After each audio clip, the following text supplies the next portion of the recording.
syukur kita aturkan kehadirat Allah Subhanahu wa taala atas limpahan karunia-Nya kita dihimpun di dalam lapis-lapis keberkahan. Berkah di dalam waktunya. Di antara Bapak Ibu mungkin bahkan telah terjaga sejak sepertiga malam terakhir ketika Allah Subhanahu wa taala turun ke langit dunia untuk menyimak doa-doa. Manakah hambaku yang memohon ampun akan aku ampuni? Manakah yang meminta karunia akan aku anugerahi? Dan manakah yang meminta rahmatku akan aku sayangi? Berada kita di waktu terbaik untuk berhimpun, waktu fajar. Karena sholat 2 rakaat sunnah qabliyahnya bernilai khairum minad dunya wa ma fiha, lebih baik daripada dunia seisinya. Lalu tegak kita untuk salat subuh berjamaah yang Allah Subhanahu wa taala katakan dalam suratul Isra, innal qur'anal fajri kana mashhuda. Sesungguhnya bacaan Al-Quran di dalam salat berjamaah di waktu subuh itu disaksikan secara khusus oleh malaikat-malaikat.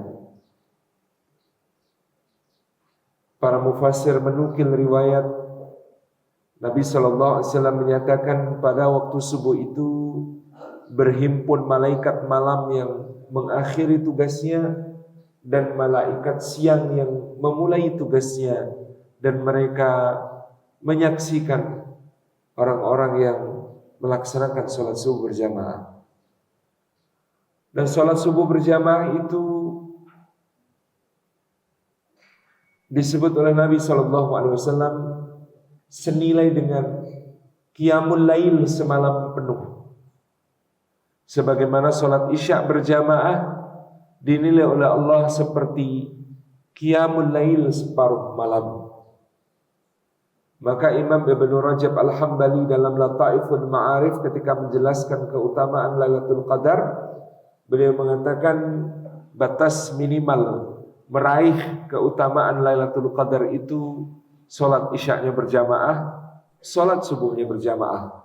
Karena itu sudah senilai dengan menghidupkan malam selama 1,5 malam. Dan kita berada di waktu terbaik untuk duduk di masjid. Sebagaimana sabda Nabi SAW, siapa yang setelah sholat subuhnya berzikir, berdoa kepada Allah hingga menunggu waktu syuruk, lalu melaksanakan sholatul isyraq 2 rakaat, maka baginya seperti pahala haji atau umrah. Dan kita berada di dalam waktu yang didoakan oleh Nabi SAW. Doanya, Allahumma barik li ummati fi bukuriha. Ya Allah, berkahi untuk umatku di waktu pagi-paginya mereka. Berkah yang didoakan oleh Nabi SAW adalah waktu yang sedang kita jalani. Demikian pula Allah menghimpun kita di tempat yang berkah, di rumah Allah, di masjid yang Nabi SAW menyatakan setiap langkah, setiap tapak yang diayunkan ke rumah Allah, maka dia menggugurkan dosa-dosa dan meninggikan derajat di sisi Allah Subhanahu wa ta'ala. Sedangkan langkah kita ke tempat ini sekaligus langkah menuju ilmu, maka Rasulullah SAW menyatakan, man salaka tariqan yaltamisu fiha ilman sahhalallahu lahu bihi tariqan ilal jannah. Siapa yang menempuh langkah untuk berakrab dengan ilmu, maka Allah mudahkan baginya dengan sebab tempuhan langkahnya itu, dimudahkan jalannya menuju ke surga. Dan berkah di dalam kegiatannya, Bapak Ibu yang dirahmati Allah, pagi hari ini Semoga kita semua termasuk dalam sabda Rasulullah sallallahu alaihi wasallam. Beliau mengatakan, majtama'a qaumun fi baitin min buyutillah yatluna kitaballah wa yatadarasunahu bainahum illa ghasyiyatuhumur rahmah wa haffathumul malaikah wa nazalat alaihimus sakinah wa dzakarahumullahu fi man 'indah. Rawahu Muslim. Huwa sahih.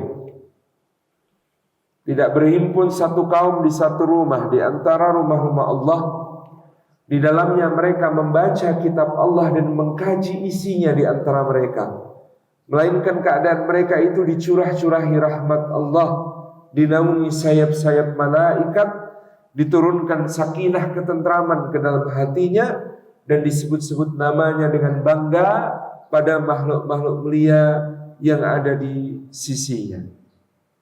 Semoga keempat keutamaan tersebut dapat kita raih pada pagi hari ini. Amin amin Allahumma amin. Bapak Ibu hadirin hadirat yang dimuliakan oleh Allah Subhanahu wa taala, memperhatikan masa lalu dan sejarah merupakan salah satu cara yang diajarkan Allah Subhanahu wa taala untuk dapat menjalani kehidupan ini dengan penuh hikmah. Oleh karena itulah, doa permohonan terpenting kita setiap hari yang kita ucapkan 17 kali minimal, yaitu doa mohon kepada Allah diberi petunjuk hidayah menuju ke jalan yang lurus. Yang setiap rakaat salat kita harus kita baca. Karena Nabi SAW mengatakan, la salata illa bi fatihatil kitab. Tidak ada salat kecuali dengan membaca suratul Fatihah. Yang di suratul Fatihah itu kita membaca Bismillahirrahmanirrahim, mengenal Allah, ma'rifatullah. Alhamdulillahi rabbil alamin, mahabbatullah, mencintai Allah dan memuji dan mengagungkannya. Ar-Rahmanir-Rahim, raja'ulillah, menengadahkan harapan kepada Allah yang maha pengasih, kasihnya tiada pilih-pilih, yang maha penyayang, sayangnya tiada batas berbilang. Maliki yaumiddin, makhafatullah, merasakan takut kepada Allah, merasakan pengawasan Allah, karena Dia akan membalas di hari pembalasan apapun amal-amal hamba, kebaikan maupun keburukannya. Iyyaka na'budu wa iyyaka nasta'in, berikrar kepada Allah bahwa kita adalah bertauhid hanya menyembah kepadanya, beribadah kepadanya, sebab hanya Dia yang berhak untuk diibadahi. Dan kepadanya pula kita mohon pertolongan, karena kita tidak mampu untuk menyembahnya, tidak mampu beribadah kepadanya kecuali dengan pertolongan Allah. Sebagaimana ketika kita kemudian mendengar panggilan azan hayya 'alas shalah, maka kita menjawab la haula wala quwwata illa billah. Tidak ada daya menghindar dari keburukan, tidak ada kekuatan untuk meraih kebaikan kecuali dengan pertolongannya Allah.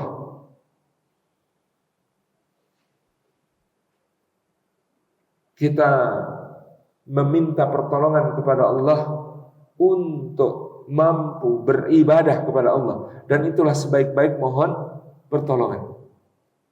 Lalu kita berdoa, ihdinas siratal mustaqim, ya Allah tunjukkan kepada kami jalan yang lurus. Bagaimana menjelaskan jalan yang lurus itu? Allah Subhanahu wa taala menuntun kita pada sejarah, menuntun kita pada kisah-kisah. Ketika Dia Jalla Jalaluhu berfirman, siratal ladzina an'amta 'alaihim ghairil maghdubi 'alaihim waladdallin, yaitu jalannya orang-orang yang Kau anugerahkan nikmat kepada mereka, Maka di dalam Al-Quran Karim Allah menjelaskan hidayah dengan cara menceritakan kisah orang-orang mulia yang telah dianugerahkan nikmat kepada mereka. Kisah-kisah mereka menempati, kata sebagian ulama, lebih daripada 2/3 Al-Quran. Adam, Idris, Nuh, Hud, Salih, Ibrahim, Lut, Ismail, Ishaq, Ya'qub, Yusuf, Ayyub, Su'aib, Musa, Harun, Dzulkifli, Dawud, Sulaiman, Ilyasa, Yunus, Zakaria, Yahya, Isa, sampai Muhammad alaihi wassalatu wassalam dan orang-orang yang beserta mereka. Ghairil maghdubi alaihim waladdallin. Yang putih akan lebih jelas putihnya kalau ada yang hitam. Maka Allah menjelaskan pula bukan jalannya orang-orang yang dimurkai dan bukan jalannya orang yang sesat. Bukan jalannya iblis, bukan Fir'aun, bukan Qarun, bukan Bal'am, bukan Samiri, bukan Abu Jahal, bukan Abu Lahab, bukan Al-As bin Wa'il As-Sahmi ataupun Walid bin Mughirah, bukan Uqbah bin Abi Mu'aid, bukan pula Nadhar bin Haris, bukan Utbah bin Rabi'ah, bukan pula Ubay bin Khalaf, bukan pula Abdullah bin Ubay bin Salul, bukan ahli kitab dari kalangan umat Nabi Musa yang dimurkai karena mengetahui kebenaran, tapi mereka mengubahnya, menyimpangkannya, mengurangi dan menambahnya, dan bahkan membunuh nabi-nabi. Bukan pula seperti sebagian umatnya Nabi Isa alaihi salam yang hidup hanya dengan prasangka dan duga-duga di dalam imannya, sehingga tersesat karena tanpa petunjuk dan tanpa kitab yang menerangi. Maka Al-Quran Karim mengajarkan kepada kita untuk bukan belajar sejarah saja, tapi belajar dari sejarah. Maka perhatian para ulama terhadap sejarah di dalam peradaban Islam sangat tinggi, sehingga sirah nabawiyah sejak awal menjadi subjek penelitian dan periwayatan yang khusus. Di abad kedua Hijriyah sudah muncul riwayat-riwayat tentang Rasulullah SAW seperti yang dihimpun oleh Ibnu Ishaq dengan judul As-Sirah. Nanti disusul oleh kitab-kitab lain yang berbentuk tarikh atau sejarah. Tarikhnya Imam At-Tabari misalnya. Atau dalam bentuk dari generasi ke generasi disebutkan tokoh-tokohnya dan diceritakan riwayat hidupnya. Yang lalu kitab semacam ini disebut sebagai tabaqat. Lalu bahkan ada yang menghimpun subjek sejarah secara sudut pandang personal, seperti Imam At-Tirmidzi menulis kitab Asy-Syama'il Al-Muhammadiyah yang menceritakan kepada kita kepribadian Rasulullah SAW paripurna dari hal-hal yang paling fisik. Judul babnya itu sorbannya Rasulullah, pakaiannya Rasulullah, terompahnya Rasulullah, pedangnya Rasulullah, cara jalannya Rasulullah, makanannya Rasulullah, wajahnya Rasulullah, bentuk badannya Rasulullah, penampilannya Rasulullah, cara Rasulullah tidur, cara Rasulullah mandi, cara Rasulullah berbicara, dan lain sebagainya. Maka para ulama sepakat bukan hanya sejarah yang ada dalam Al-Quran atau sejarah yang ada dalam peristiwa kehidupan Nabi SAW yang merupakan cerminan Al-Quran berjalan, tetapi bahkan juga sejarah umat-umat dan sejarah bangsa-bangsa selalu menjadi hal yang sepatutnya dikaji oleh umat Islam, supaya mereka bukan hanya belajar sejarah tetapi belajar dari sejarah. Kalau belajar sejarah menjadi tahu peristiwa, tahu kejadian, tahu tokoh-tokoh, tahu orang-orang. Tetapi kalau belajar dari sejarah maka menjadi bijaksana, tahu bagaimana menghadapi masa depan, tanpa perlu mengulangi kesalahan masa lalu. Sehingga hari ini kita semua mengingat bagian penting dari muqaddimah konstitusi kita, dari preambul undang-undang dasar kita, di mana para founding fathers menyebut sebuah kalimat yang sangat indah, atas berkat rahmat Allah yang Maha Kuasa dan dengan didorongkan oleh keinginan luhur supaya berkehidupan kebangsaan yang bebas, maka rakyat Indonesia menyatakan dengan ini kemerdekaannya. Kalimat ini sederhana tetapi sangat bermakna. Bagaimana di dalam undang-undang dasar kita menyatakan atas berkat rahmat Allah yang Maha Kuasa. Dan memang atas berkat rahmat Allah kita menjadi bangsa yang besar hari ini. Sebagian orang menggunakan narasi Indonesia 350 tahun dijajah. Tetapi saya memilih narasi Nusantara kita 4 abad berjihad, berjuang melawan penjajahan. Karena kalau dijajah itu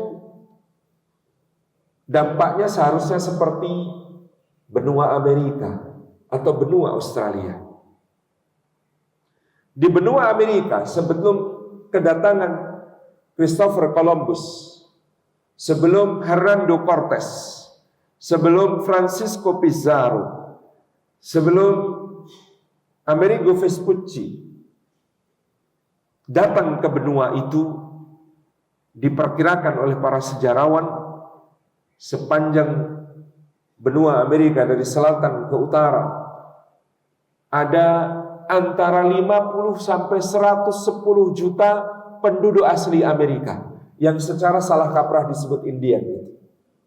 Di tahun itu ada antara 50 sampai 110 juta orang, di mana mereka hari ini mereka lenyap. Bukan cuma lenyap orangnya, lenyap kebudayaannya, lenyap bahasanya, lenyap gaya hidupnya. Seluruh penduduk di benua Amerika hari ini dari utara sampai ke selatan berbicara dengan bahasa penjajahnya. Perancis, Inggris, Spanyol, Portugis. Hampir tidak tersisa kecuali di selatan, di mana kemudian mereka bisa berasimilasi dan kemudian muncul belakangan ada undang-undang perlindungan indigenous atau suku-suku asli. Itulah dijajah. Di dekat kita ada benua namanya Australia. Sebelum kedatangan Kapten James Cook, Admiral Flinders dan lain sebagainya, di benua itu diperkirakan oleh para sejarawan ada antara 8 sampai 20 juta orang aborigin. Di mana mereka hari ini tersisa 45.000 orang. Itu pun dilindungi dengan undang-undang konservasi. Kebinasaan korban penjajahan itu begitu nyata. Maka mustahil narasinya 350 tahun dijajah kalau hari ini masih sisa 270 juta. Dan kita tidak berbicara bahasa penjajah kita. Dan kita tidak beralih ke agama penjajah kita sama sekali. Maka kita 4 abad berjihad melawan penjajahan. Karena tepat 1 abad sebelum kedatangan para imperialis itu, dinul Islam mengalami masifikasi dakwah di berbagai penjuru Nusantara. Seperti disebut oleh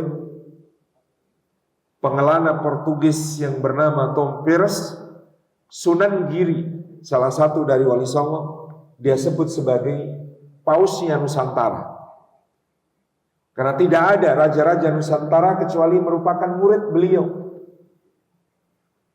Sebagaimana paus di Vatikan pada zaman itu mengesahkan raja-raja, maka Sunan Giri pula mengesahkan raja-raja yang ada di Nusantara. Masifikasi dakwah di Jawa terutama dilakukan oleh para wali songo dengan pendekatan-pendekatan yang sangat penuh hikmah.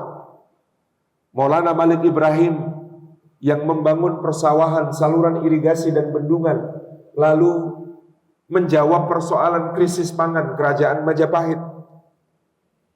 Maulana Ahmad Rahmatullah Sunan Ampel yang mendirikan sekolah tata negara sehingga dia berhasil mendakwai para pangeran dan bangsawan. Maulana Ishaq yang kemudian menyelesaikan persoalan wabah dan menyembuhkan orang-orang dari sesakit. Maulana Usman Haji yang menjadi instruktur militer dan berdakwah di ranah militer. Dan tentu tidak bisa dinafikan Sunan Kalijaga yang melakukan pendekatan kebudayaan sampai ke pedalaman untuk mensyahadatkan penduduk. 1 abad kemudian kesultanan-kesultanan Islam berdiri kokoh. Lalu merekalah yang memiliki kesadaran paling awal bahwa kedatangan imperialis dan kolonialis itu berbahaya. Ketika pada tahun 1511 Portugis menduduki Malaka, maka yang punya kesadaran bahwa ini berbahaya adalah penguasa muslim dan para ulama, di mana kemudian sidang para wali memerintahkan kepada Pangeran Fathi Yunus atau Adipati Unus, menantu Raden Patah sekaligus penguasa Jepara, untuk memimpin armada perang menggempur Portugis di Malaka. Kendati gempuran itu gagal, tetapi menunjukkan betapa umat Islam aware sejak awal ini berbahaya. Sementara penguasa-penguasa yang belum menerima ajaran Islam masih berpikir untuk bekerja sama dengan mereka. Seperti Raja Samiam dari Pajajaran yang kemudian mengirim utusan ke Malaka mempersilahkan Portugis membangun benteng dan loji dagangnya di Sunda Kelapa. Maka tampil pula ulama dari Pasai. Karena kita membaca nisannya di samping Sunan Gunung Jati itu Bagus Pasai Fatahillah.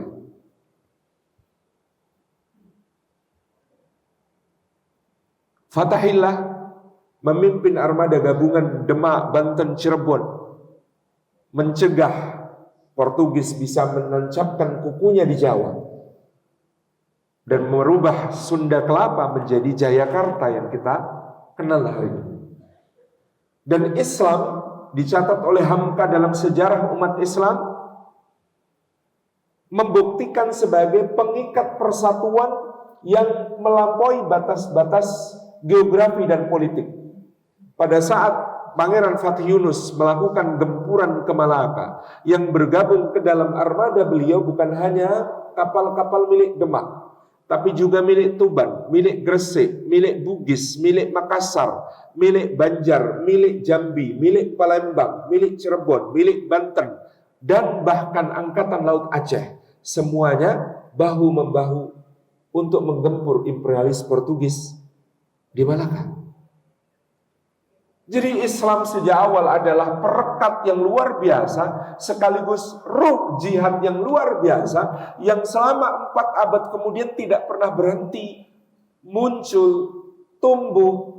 Kalaupun dipadamkan di satu tempat oleh penjajah, akan menjadi menyala di tempat yang lain, berganti-ganti. Dari generasi Pati Unus ke generasi Fatahillah, ke Alauddin Riayat Syah,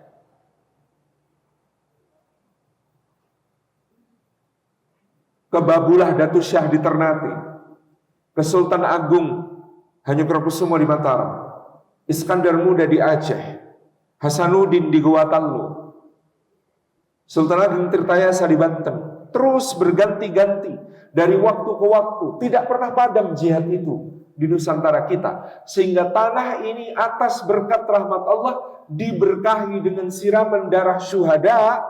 Maka ada keajaiban kedua yang betul-betul atas berkat rahmat Allah. Rata-rata negara yang dijajah, kalau penjajahnya pergi, maka negeri-negeri itu terpecah-pecah menjadi negeri-negeri yang lebih kecil daripada asalnya. Yugoslavia misalnya. Atau bahkan ketika Turki Utsmani kalah dalam Perang Dunia Pertama di tahun 1918, wilayahnya di Timur Tengah dibagi-bagi oleh penjajah. Aljazair diambil Prancis, Libya diambil Italia, Mesir diambil Inggris, Suriah dan Lebanon diambil Prancis, Palestina dan Transjordania diambil Inggris, Irak diambil Inggris, begitu seterusnya. Terpecah-pecah menjadi banyak, dan sampai hari ini negeri-negeri itu yang satu bahasa, satu agama, satu bangsa sulit untuk bersatu.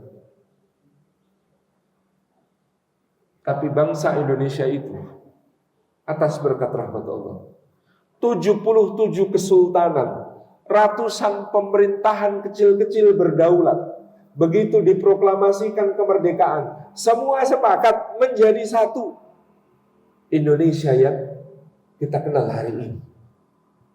Tabarakar Rahman. Bahkan para sultan itu menyerahkan hartanya. Syarif Qasim kedua dari Siak Sri Indrapura misalnya menyerahkan 12 juta gulden. Penduduk Aceh mengumpulkan emas-emasnya menjadi pesawat-pesawat terbang pertama kita. Hamengkubuwono IX dari Yogyakarta 4 tahun menyilahkan negerinya menjadi ibu kota Republik Indonesia, dan selama 4 tahun itu semua pegawai RI dari presiden sampai juru tulis maupun tukang kebun Republik Indonesia dibayar dengan uang pribadinya. Terakhir ketika menjemput Bung Karno di pengasingan di Bangka, dia menyerahkan cek 6,5 juta gulden dan mengatakan Yogyakarta sudah tidak punya apa-apa lagi. Ini saja yang tersisa, lanjutkan pemerintahan negara ini di Jakarta. Atas berkat rahmat Allah, sesuatu yang betul-betul di luar ekspektasi kita dalam rasio manusia. Maka atas berkat rahmat Allah, jihad itu tidak pernah putus. Dan ulama-ulama kita terus mengobarkan jihad itu bahkan ketika mereka berada di negeri-negeri yang jauh. Syekh Yusuf Tajul Khalwati Al-Makassari menjadi penasihat Sultan Hasanuddin di Goa dalam jihad. Ketika kemudian Goa Tallo kalah perang dan terjadi perjanjian Bongaya, Syekh Yusuf berlayar ke Banten menjadi penasihat bagi Sultan Agung Tirtayasa di Banten dan mengobarkan jihad dari Banten. Ketika Sultan Agung Tirtayasa ditangkap, beliau juga ditangkap, dan Syekh Yusuf dibuang ke Sri Lanka, ke Thailand. Di Sri Lanka, karena Sri Lanka menjadi transit kapal-kapal haji, dia masih terus menulis mengobarkan semangat jihad bagi negeri-negeri di Nusantara dengan menitipkan surat kepada mereka yang berlayar pulang haji. Dianggap masih berbahaya, dibuang lagi oleh Belanda, dipindahkan ke Afrika Selatan. Sampai hari ini menjadi pahlawan bahkan bagi negara Afrika Selatan, dan Nelson Mandela menganugerahinya gelar sebagai orang besar seluruh Afrika. Padahal asalnya dari Makassar.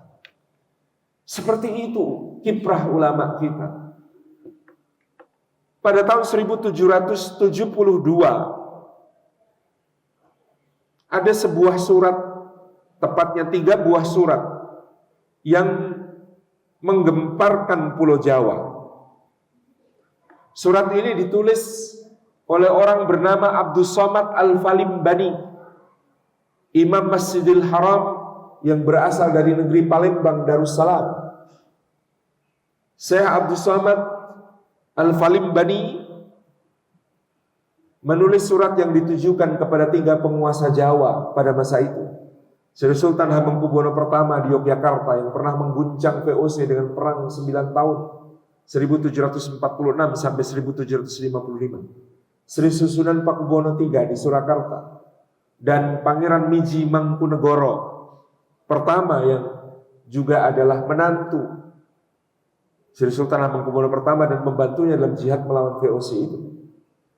Surat itu dicegat di Surakarta ketika dibawa oleh Haji Muhammad Syafi'i dan kawan-kawannya. Disalin oleh Carik Kertoboso, Sekretaris Negara Surakarta, dan dikirimkan terjemahannya dalam bahasa Belanda kepada Gubernur Jenderal Petrus Albertus van der Parra yang ada di Batavia. Surat itu terjemahannya membuat Gubernur Jenderal VOC Petrus Albertus van der Parra tidak bisa tidur selama beberapa hari.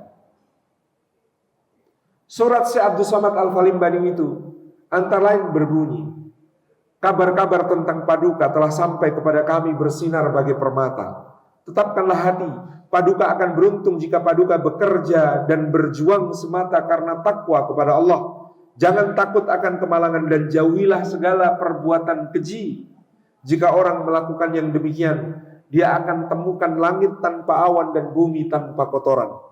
Dan karena Paduka adalah keturunan Raja-Raja Mataram yang dianugerahi berkatnya Allah dan Rasulnya, maka keadilan Paduka sudah diketahui di mana-mana. Lagi pula sudilah hendaknya Paduka membaca ayat Al-Quran yang berbunyi, sungguhnya banyak terjadi, golongan yang lebih kecil bisa mengalahkan golongan yang lebih besar dengan izin Allah.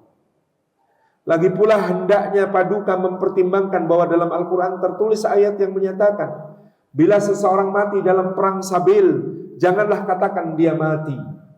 Karena sungguh menurut Rasulullah SAW, jiwa orang itu masuk ke dalam badan seekor burung berwarna hijau yang langsung terbang menuju ke surga yang dikehendakinya. Dan haruslah lebih-lebih Paduka camkan, karena jiwa yang mati dalam perang Sabil adalah bagai bunga yang harumnya tercium dari fajar sampai petang. Ya, bahkan semua Makkah dan Madinah, seluruh negeri-negeri Melayu dan Jawa akan takjub dan menyenandungkan keharumannya sepanjang masa. Surat Syekh Abdul Somad ini oleh VOC dinilai sangat provokatif, menyemangati para raja Nusantara untuk berjihad dan berperang melawan penjajah. Dan bahkan Syekh Abdul Somad Al-Falimbani telah akan menghimpun surat-surat yang dikirimkannya kepada para raja Nusantara untuk berjuang berjihad itu dalam sebuah kitab yang bertajuk Nasihatul Muslimin wa Tadhkiratul Mu'minin fi Fadailil Jihadi wa Karamatil Mujahidin. Nasihatnya kaum muslimin dan pengingatnya kaum mukminin tentang keutamaan-keutamaan jihad dan kemuliaan-kemuliaan para mujahid. Ini menjadi kitab tersendiri yang ditulis oleh Syekh Abdul Somad Al-Falimbani. Dari Syekh Abdul Somad Al-Falimbani akan ada dua jalur dalam kiprah para ulama berikutnya untuk kemerdekaan Indonesia. Jalur pertama, Syekh Abdul Somad Al-Falimbani memiliki seorang murid namanya Syekh Daud Al-Fatani. Syekh Daud Al-Fatani berasal dari Patani, Thailand Selatan. Tetapi zaman itu Songkhla, Naratiwat, Patani adalah bagian dari negeri-negeri Melayu, berbahasa Melayu, dan dia adalah bagian dari Nusantara kita. Syekh Daud Al-Fatani, murid-muridnya pulang pula ke Nusantara. Di antara muridnya ada Haji Miskin, Haji Sumani, Haji Piobang. Pulang ke Minangkabau, melakukan pembaharuan keagamaan di Minangkabau, didukung oleh Harimau Nan Salapan, 8 ulama besar yang dipimpin oleh Tuanku Nan Renceh. Di antara mereka ada Tuanku Lintau, Tuanku Mansiangan, Tuanku Rau, Tuanku Tambusai, dan nanti akhirnya dipimpin oleh Malim Basa, mualim besar, Peto Syarif, Muhammad Syahab, yang kita kenal sebagai imam di Bonjol, Tuanku Imam Bonjol. Dari gerakan Padri yang semula pemurnian agama menjadi jihad melawan Belanda, Sampai sepakat antara kaum adat dengan kaum agama di pelakat puncak Pato Alam yang kita kenal sampai sekarang, adat Basandi Syarak, Syarak Basandi Kitabullah. Lahir nanti generasi-generasi intelektual Minangkabau yang di masa awal kemerdekaan hampir separuh tokoh-tokoh nasional kita berasal dari Minangkabau. Dalam jalur yang lain, muridnya yang pulang bernama Imam Abdullah Arif mendirikan pesantrennya di desa Badran, memiliki putra bernama Muslim Muhammad Khalifah yang juga turut menimba ilmu di Haramain. Muslim Muhammad Khalifah yang lahir tahun 1792 akan mendampingi seorang pangeran yang bernama Lahir Mustahar ketika menginjak dewasa ganti Ontowiryo. Ketika mendapatkan gelar pangeran, Bendoro Pangeran Haryo Diponegoro, duet Kiai Mojo dan Diponegoro akan mengguncangkan tata kolonial di Jawa. Bahkan sebagian sejarawan menyebut perang Diponegoro yang berkobar tahun 1825 sampai 1830 akan menjadi gelindingan pertama bola salju hingga kemerdekaan. Inilah perang terbesar dan terdahsyat yang harus dihadapi kolonial Belanda di Nusantara dengan biaya yang paling besar. Selama 5 tahun berperang melawan Diponegoro, Belanda menghabiskan 20 juta gulden.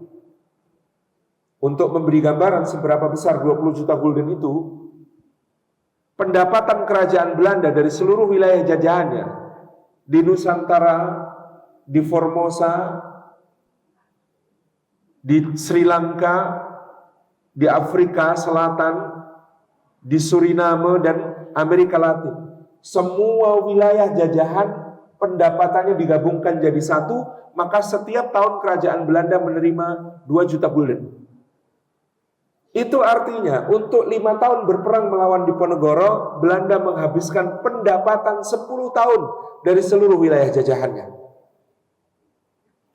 15.000 serdadu tewas, 8.000 serdadu Eropa, dan 7.000 serdadu Truppen. Jumlah itu jauh lebih besar daripada jumlah serdadu berkebangsaan Belanda yang tewas selama perang Napoleon di Eropa. Untuk menaklukkan Diponegoro yang menghimpun kekuatan ulama, santri, kiai, sekaligus para bangsawan, para ningrat, para pangeran, dan seluruh rakyat jelata, harus digunakan stelsel benteng atas ide Kolonel Franz David Kochius dan Jenderal de Kock, yang ide ini sangat mahal. Sehingga untuk menaklukkan Diponegoro dalam jangka 3 tahun antara tahun 1826 sampai 1829, Belanda harus membangun 280 benteng dari Banyumas di barat sampai Nganjuk di Jawa Timur untuk menyekat-nyekat rute gerilya Diponegoro, rute logistik, dan rute koordinasinya, sehingga pasukan Pangeran Diponegoro bisa diisolasi satu sama lain, tidak terhubung satu sama lain. Bel pulang. Saya teruskan sedikit.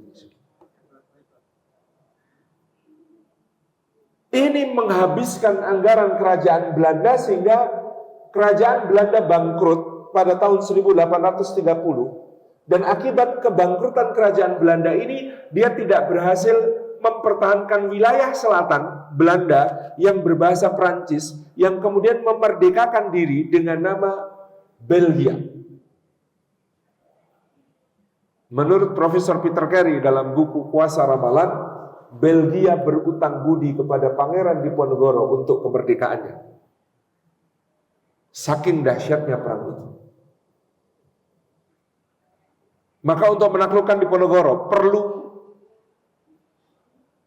siasat tipu daya licik, undangan untuk berunding yang berakhir dengan penangkapan dan pembuangan beliau. Tetapi porak-porandanya ekonomi kerajaan Belanda harus dipulihkan. Maka diutus Gubernur Jenderal Johannes van den Bosch, orang kepercayaan Raja Willem pertama, untuk segera merumuskan langkah-langkah sistem penjajahan modern. Van den Bosch adalah orang yang menginisiasi sistem penjajahan modern di Nusantara dan bahkan di dunia, yang nanti akan diikuti oleh kerajaan-kerajaan lain di Eropa seperti Inggris dan Perancis.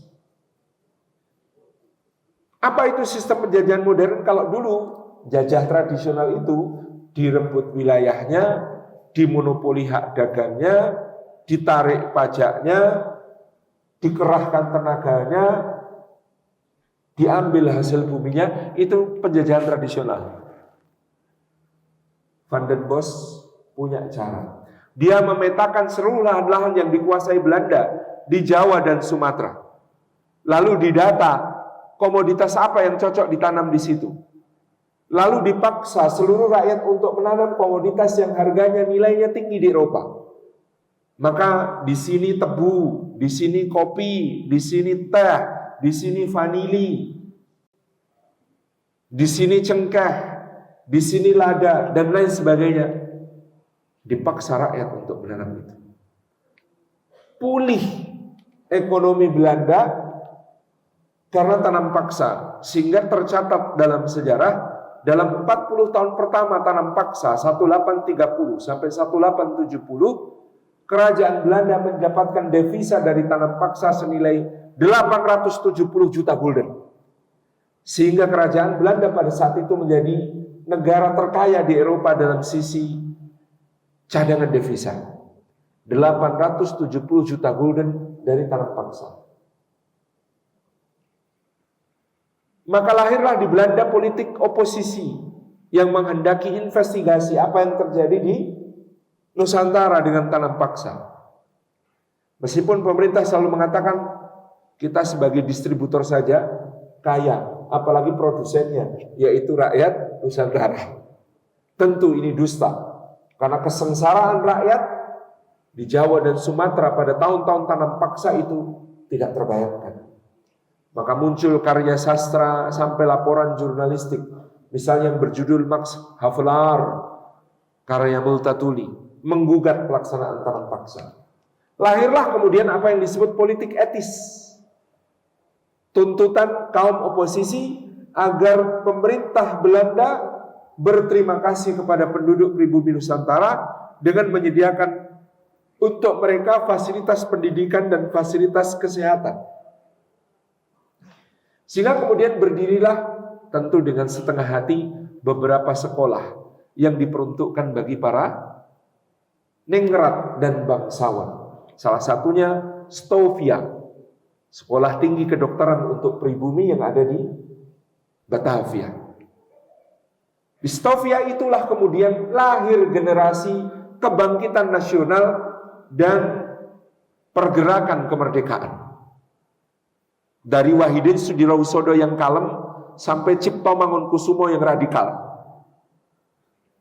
Dari Sutomo yang pendiam sampai Swardi Suryaningrat yang penanya, apalagi tulisannya yang berjudul Als ik in Nederlander was. Jika aku seorang Belanda, ketika Belanda memperingati kemerdekaannya dari penjajahan Spanyol dan meminta rakyat Indonesia ikut merayakannya. Maka dari situ lahirlah pergerakan kemerdekaan sampai proklamasi. Maka Pak Anies Baswedan sering mengutip beberapa sejarawan diulang-ulang, Pangeran Diponegoro menendang bola salju kemerdekaan Indonesia karena dari perang Diponegoro, Belanda bangkrut, tanam paksa, politik etis, lahirlah kemudian generasi pejuang-pejuang yang mengantarkan Indonesia kepada kemerdekaan.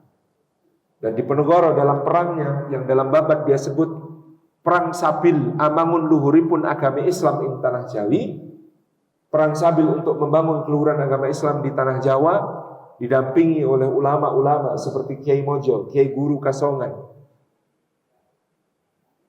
Dalam data yang dihimpun Profesor Peter Carey, pada hari ketiga Diponegoro meninggalkan Puri Tegalrejo yang dibombardir Belanda dan terbakar habis. Dia sampai di Selarong berkumpul untuk mendukungnya 1.200 ulama.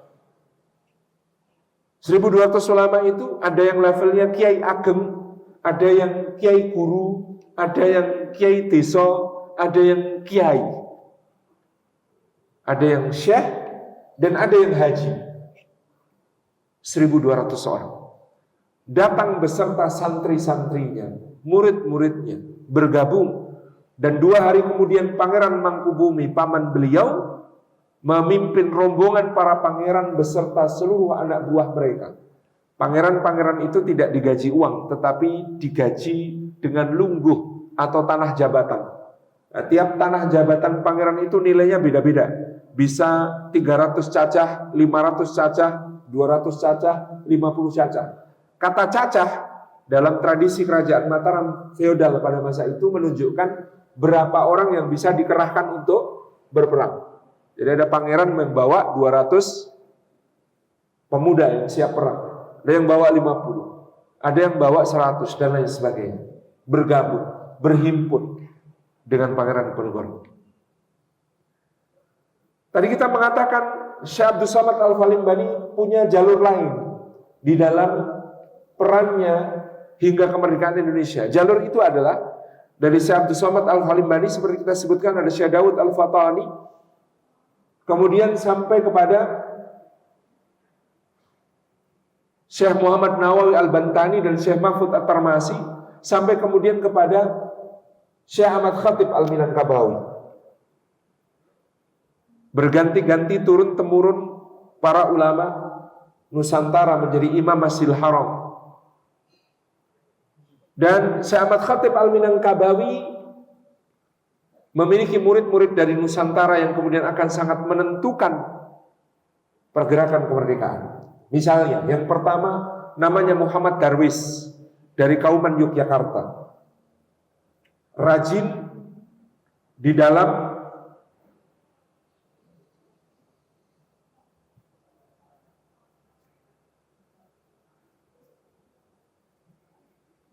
berdebat dan berdiskusi dengan gurunya, sehingga Syekh Ahmad Khatib melihat anak muda ini ingat gurunya yang sangat terampil di dalam berbagai pembahasan ilmu. Gurunya ini namanya Sayyid Ahmad Zaini Dahlan. Maka anak muda ini Muhammad Darwis dari Kauman kemudian dia ganti namanya menjadi Ahmad Dahlan. Selain mengaji di Masjidil Haram, dia langganan majalah Al-Manar yang terbit di Mesir.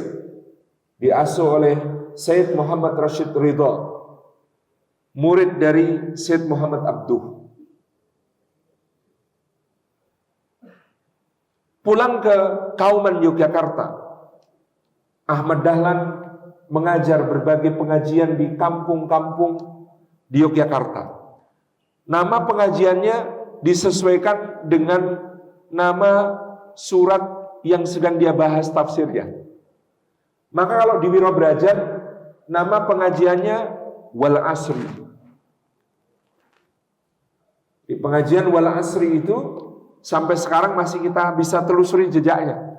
Karena dulu anggota pengajian Wal Asri mewakafkan tanah luas yang kemudian menjadi kampus Universitas Muhammadiyah Yogyakarta yang lama di Wiro Brajan. Di tengah-tengahnya ada nama lapangan. Lapangan itu diberi nama Lapangan Asri. Ketika kampus UMY dipindah ke Ring Road, maka kemudian kampus lamanya ini diubah menjadi Asri Medical Center. Dari Wal Asri, wakafnya sampai sekarang masih berjalan. Di Karangkajen, Yogyakarta, nama pengajiannya Wal Fajri. Di Kota Gede, Yogyakarta, nama pengajiannya lain lagi. Semuanya pakai nama tema surat yang dibahas ataupun nama seperti pengajian Al-Ikhwan, pengajian Ummahatul Mukminin untuk ibu-ibu dan lain sebagainya. Di Kauman, kampung beliau sendiri, karena tempat untuk ngajinya adalah rumah seorang tokoh bernama Ki Mangun Wikoro, maka yang dibahas surah Al-Ma'un. Nah, tempatnya Pak Mangun, suratnya Al-Ma'un. Nah, dari pengajian surah Al-Ma'un ini beliau diprotes karena beberapa kali pengajiannya diulang-ulang. Kenapa? nggak ganti surat yang lain. Kata beliau, karena belum kalian amalkan. Maka dari pengajian Al-Ma'un itu mereka membebaskan lahan menjadi apa yang disebut sebagai PKO, penolong kesengsaraan OM. PKO inilah cikal bakal PKU yang sekarang menjadi rumah sakit PKU Muhammadiyah Yogyakarta di Jalan Ahmad Dahlan. Itu wakaf dari pengajian Al-Ma'un. Bergerak mendirikan persyarikatan, dan bahkan beliau pernah meminta restu kepada Sri Sultan Hamengkubuwono ke-7 yang merupakan mertuanya, dengan menyampaikan ingin memimpin jihad sebagaimana Pangeran Diponegoro dahulu. Dari tradisi lisan di keluarga disampaikan bahwa Sri Sultan Hamengkubuwono ke-7 ketika itu memberi nasihat, Kiai, kalau panjenengan memimpin perang, sementara yang panjenengan bisa kerahkan itu pasti lebih kecil daripada apa yang dulu pernah dikerahkan oleh leluhur kami Pangeran Diponegoro. Lalu panjenengan kalah, semua ulama ditumpas, kiai-kiai dibunuh, pesantren-pesantren dibubarkan, lalu siapa yang akan mendidik umat? Teguran Sri Sultan Hamengkubuwono VII ini membuat Kiai Haji Ahmad Dahlan akhirnya memutuskan untuk menggunakan metode lain dalam berjuang, yaitu metode pendidikan dan pelayanan sosial. Ya, mendirikan sekolah. Pada awalnya Kiai Haji Ahmad Dahlan itu menjadi relawan guru. Datang ke sekolah kolonial Belanda, menawarkan diri. Apakah murid di sini ada yang beragama Islam? Ada, ya. Kalau begitu saya ingin mengajar agama Islam untuk mereka. Bagaimana kami menggaji kiai? Gratis, bebas. Tetapi pernah ditentang oleh seorang pastor bernama Van Lith, Kiai Haji Ahmad Dahlan, untuk mengajar di sekolah-sekolah Belanda ini. Kata Kiai Haji Ahmad Dahlan, pastor, mari kita berdebat. Kalau pastor bisa mengalahkan saya siap masuk agama Katolik. Tapi kalau saya bisa mengalahkan pastor, pastor harus ikut saya masuk agama Islam. Van Lith mengatakan, Kiai tidak perlu seperti itu. Kita semua sudah punya iman masing-masing. Lalu ketika Budi Utomo dan kemudian Taman Siswa mendirikan sekolah, Kiai Haji Ahmad Dahlan lagi-lagi menjadi relawan ngajar agama Islam. Sampai kemudian murid-muridnya yang diajar agama Islam bisa ngajar di sekolah-sekolah tersebut. Lalu beliau kemudian fokus untuk mendirikan sekolah-sekolah Muhammadiyah, yang beliau mengadopsi cara pendidikan barat, klasikal, pakai kursi, pakai meja, yang gara-gara itu beliau dituduh kiai kafir. Karena apa? Menyerupai orang kafir. Dulu yang namanya sekolah Islam itu, pesantren itu, ya pendidikannya lesehan, nggak ada yang pakai kursi, nggak ada yang pakai meja. Tapi beliau jalan terus sampai kemudian jadilah Persyarikatan Muhammadiyah, melahirkan tokoh-tokoh kemerdekaan yang luar biasa. Kiai Haji Mas Mansur, Ki Bagus Hadikusumo, dan banyak lagi yang berkiprah di peristiwa seputar kemerdekaan, termasuk dalam menyusun konstitusi kita.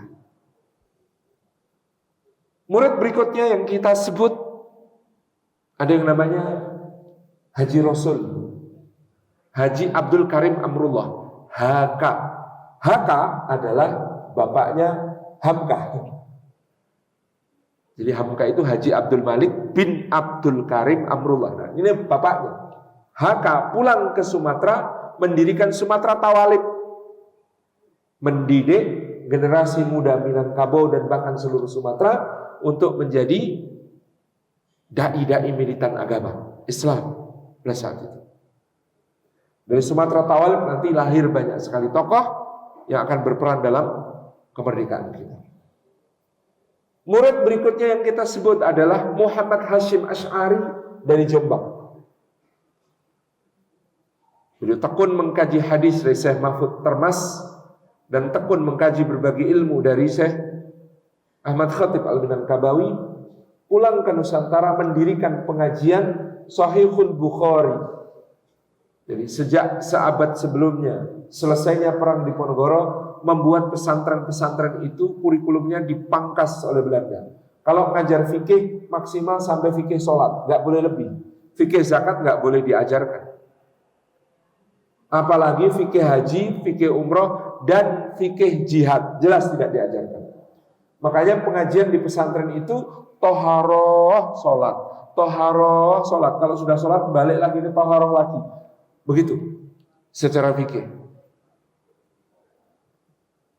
Hadratus Syekh membuka pengajian Sahihul Bukhari, menghidupkan kembali sunnah Nabi.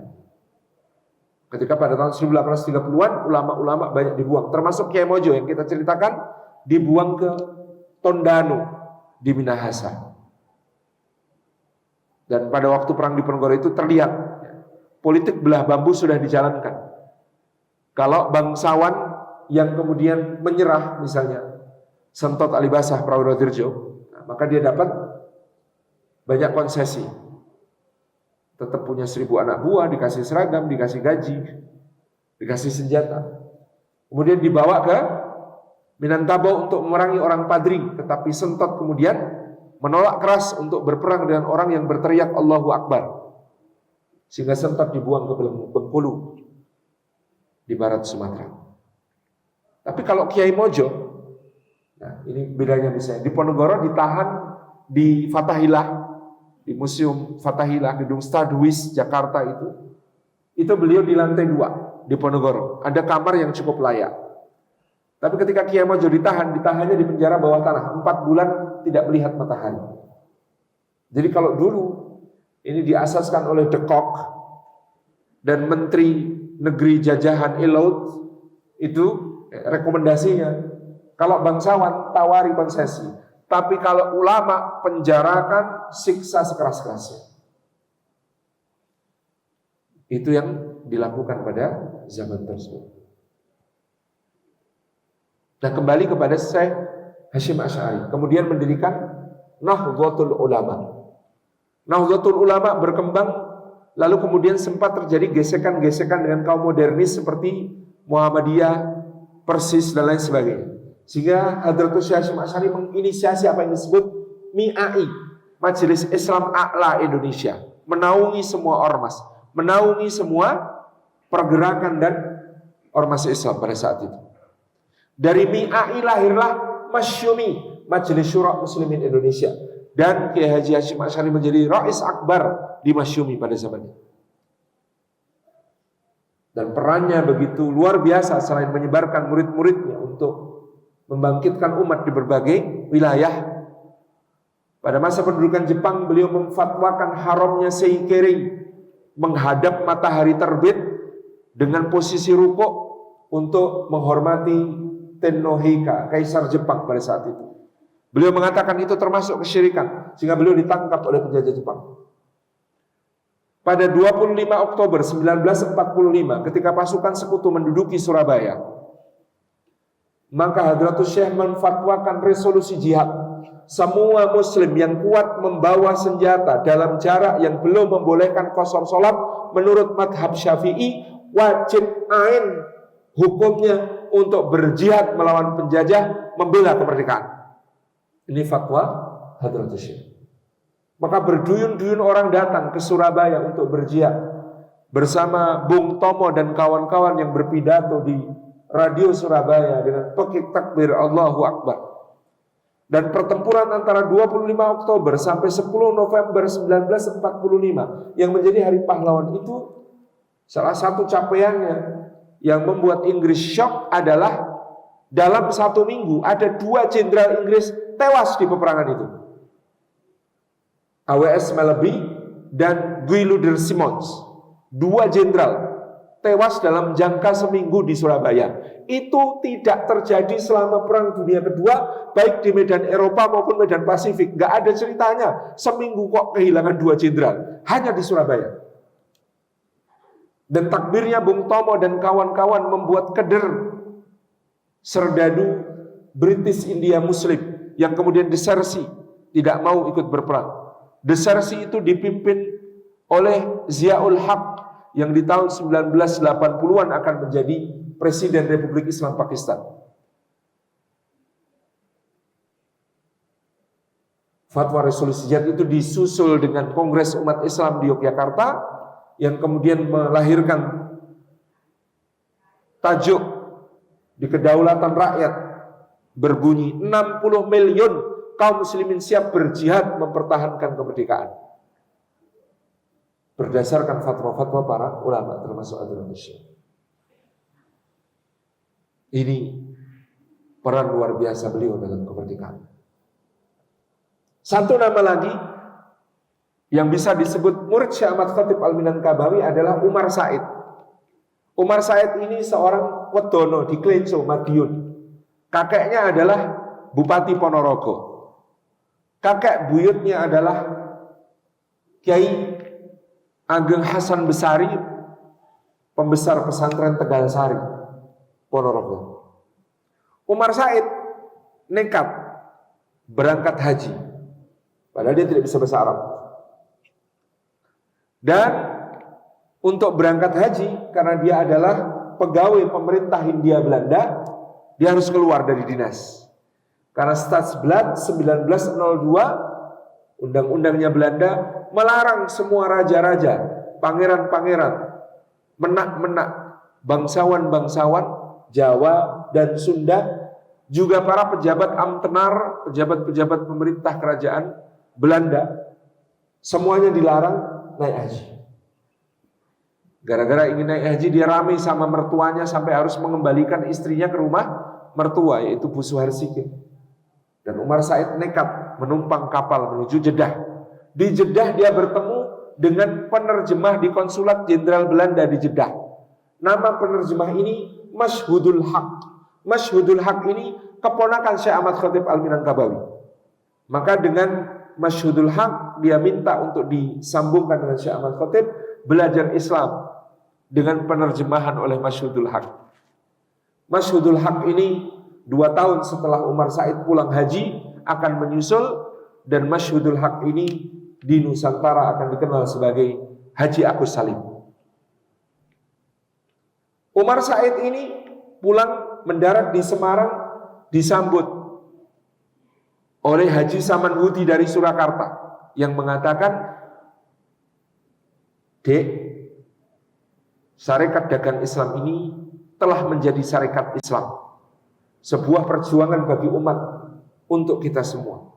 Aku serahkan kepemimpinan sarekat Islam ini kepadamu, Dek." Maka Umar Said yang sudah menjadi haji, sehingga namanya disangkat HOS, HOS. Nama belakangnya Cokro Aminoto. Dia kemudian memimpin sarekat Islam dari Surabaya. Di tempat tinggalnya ngekoslah orang-orang yang kelak menjadi bapak bangsa. Antara lain Soekarno yang nasionalis, Agus Salim yang Islamis. Kemudian bahkan ada yang komunis seperti Musa Semaun, Darsono Alimin. Dan ada yang sangat Islamis, Sekar Maji Marijan Kartosuwiryo yang kelak memimpin DITI. Konon setiap malam Semaun dan Kartosuwiryo berdebat sangat sengit sampai menjelang subuh. Soekarno yang menyimak. Kedua-duanya dikalahkan sama Soekarno, baik Semaun maupun Pak Karto. Bung Karno, kita sekarang bisa menyaksikan rekaman pidatonya.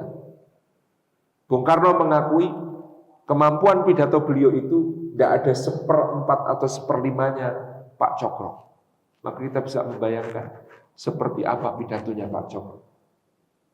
Dan Pak Cokro kemudian dalam membina Sarekat Islam mencapai puncaknya tahun 1919. Anggota Sarekat Islam aktif itu 2,3 juta orang. Maka kemana-mana Pak Cokro datang itu disambut oleh rakyat yang gegap gempita. Sujud nyembah sama Pak Cokro itu dianggap Ratu Adil abad 20, karena Ratu Adil abad 19 adalah Pangeran Diponegoro. Sehingga seorang penulis Belanda menggelari Pak Cokro sebagai Raja Jawa tanpa mahkota. 2,3 juta anggota aktif Partai Sarekat Islam itu ketika penduduk Indonesia baru 35 atau 40 juta orang. Itu mengerikan. Apalagi Pak Cokro selalu menanamkan sebersih-bersih tauhid, setinggi-tinggi ilmu, sepandai-pandai siasat. Semboyan beliau untuk mendidik umat, sebersih-bersih tauhid, setinggi-tinggi ilmu, sepandai-pandai siasat. Dan Pak Cokro adalah orang pertama yang berani berpidato dengan tema self-bestur atau pemerintahan mandiri di depan sidang Volksraad. Orang pertama yang mencetuskan ide pemerintahan, hak pemerintahan mandiri, yang itu artinya kemerdekaan. Maka tak habis-habis kemudian peran para ulama ini di dalam mengantarkan bangsa Indonesia menggapai kemerdekaan atas berkat rahmat Allah dan dengan didorongkan oleh keinginan luhur supaya berkehidupan kebangsaan yang bebas, maka rakyat Indonesia menyatakan dengan ini kemerdekaannya. Selesai. Jazakumullah khairan. Wassalamualaikum warahmatullahi wabarakatuh.